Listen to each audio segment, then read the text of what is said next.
I don't like that. I don't like people talking about my weight because it's actually a struggle. Hi guys, welcome back to my YouTube channel. My name is Adeze Adeni. If this is your first time seeing this face, you're welcome. And if you are a returning subscriber, you're welcome as well. Please, if this is your first time tuning in, please click the subscribe button, okay? And you can also click the notification bell so that whenever I pop a new video, you will know. You'll be the first to know. So today, what are we going to be talking about? I'm going to be talking about, okay, first of all, a quick disclaimer, okay? I live by the roadside. My fence is just by the roadside, so in case you hear cars, bikes, and the whole noise of, you know, please do ignore. Please don't let that disturb you in this video. Now, that being said, let's go right into it. Today we'll be talking about setting boundaries, setting personal boundaries.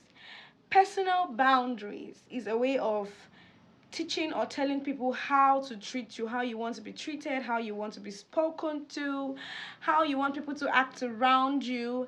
And boundaries are like thin walls, invisible walls we build around us to protect ourselves from certain things, from hurt, from being disrespected. Let's put it that way.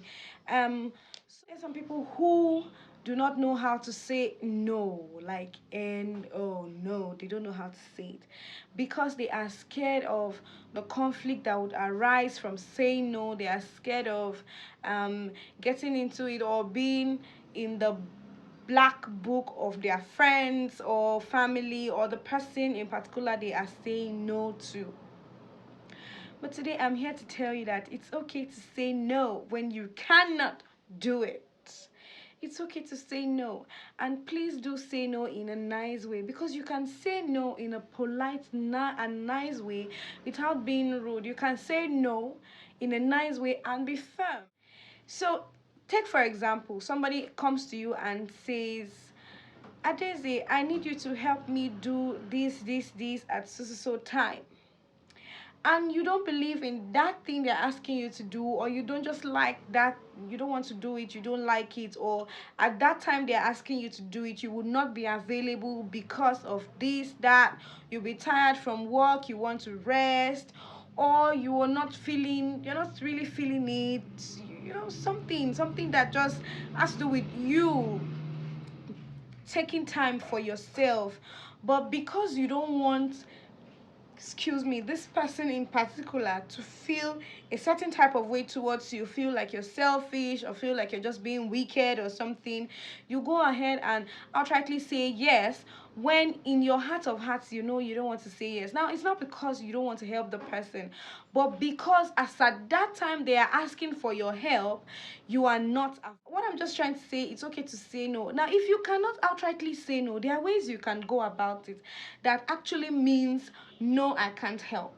So these ways include you saying, let's see how it goes. I'm not promising, but if I'm available at so time, I would help. Because sometimes these people come at us making it feel like we are the only ones who can actually help them. If we don't help them, no one can help them, or they will not get it done. And you know that it's actually not true. It's either they can do it themselves, or they are just trying to inconvenience you, or they just feel like you're one person that is they can easily reach. you know it's a privilege, I know, but then how about you? How about how you feel? How about um yeah, how about how you feel at that time? That's just what I'm talking about. So if it's convenient for you to help, it's fine. Please go ahead and help them. But if it's not convenient for you to help, so that you don't suffer a burnout, so that you don't get tired out, so that you don't get stressed out, if you can spare the time to help them, help them. But if you cannot, it's okay to say no. And you know what? People who actually love you and want you in their space will be okay with it. Will be fine with it. They would understand.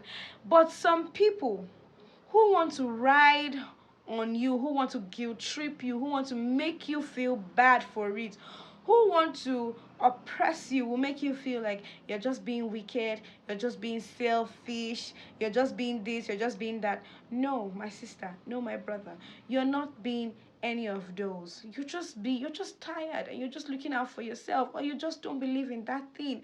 And it's okay to not believe in it. It's okay to be tired and want to rest. It's okay to be, you know. And sometimes you say this no because of the guilt you feel. You want to begin to explain to them why you don't want to do. You don't have to explain to them. You don't have to explain to anybody why you don't see the reason, why you don't, or why you can't help them. You really don't have to explain to anybody, because explaining to them will like give them loopholes, to push further in asking for your help when you can't. So now somebody's asking me to help them, and I'm like, oh, I'm sorry, at this time I'll be really tired and I just want to rest, so I won't be able to come around to help you. And then you hear the person go like, I promise you to not take much of your time, just 5 minutes, just 10 minutes, as opposed to saying, oh, it's okay, I know you need to rest. It won't take time. Or okay, when you finish resting, come and help me. Or stuff like that.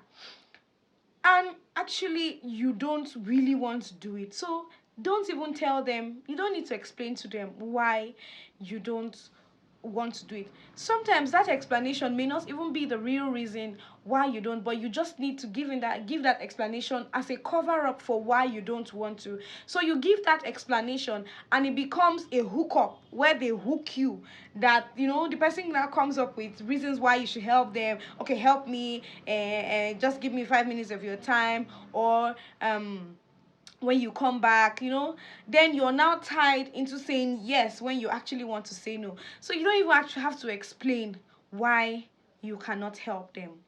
Just say, I won't be available, or I'm sorry, if I have the time I would come around, but if I don't, then maybe you should try ask somebody else who can help you, so in case I can't make it, you would have a backup plan.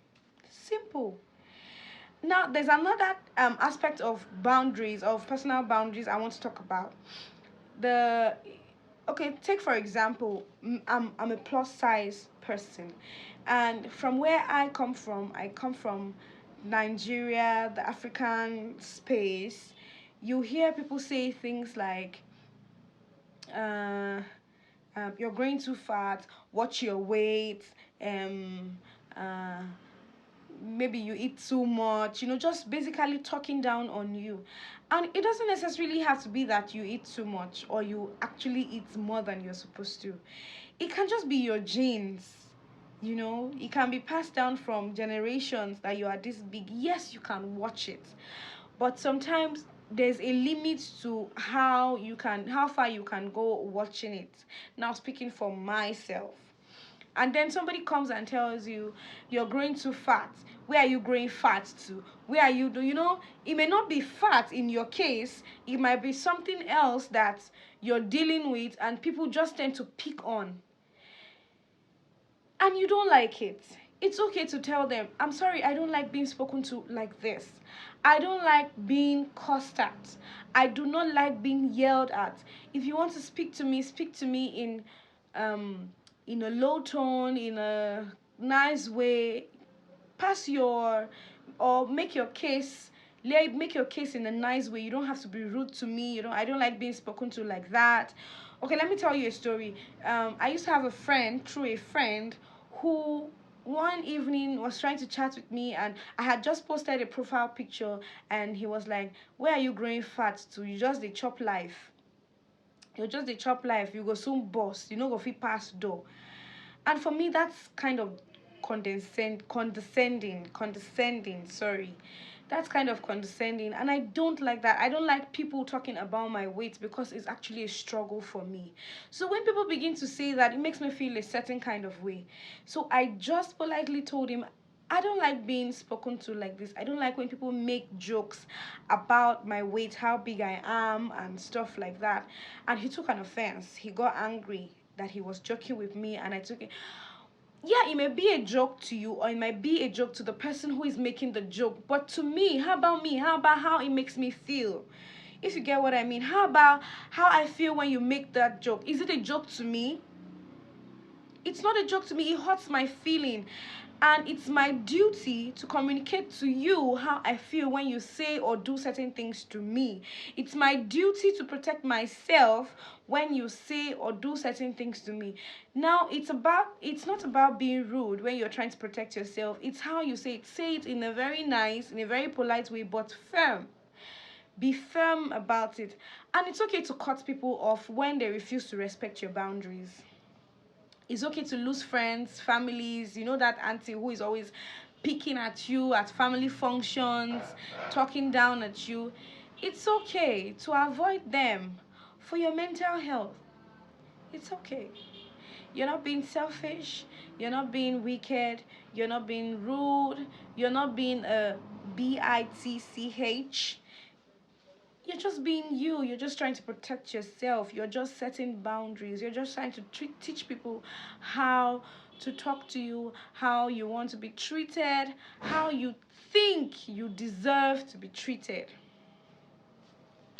So, with that being said, I've come to the end of my gist of this topic, setting boundaries, for today. So till next time, we'll see you again. Please do like, share, subscribe, tell your friends to tell a friend to tell a friend to tell a friend. Oh, you.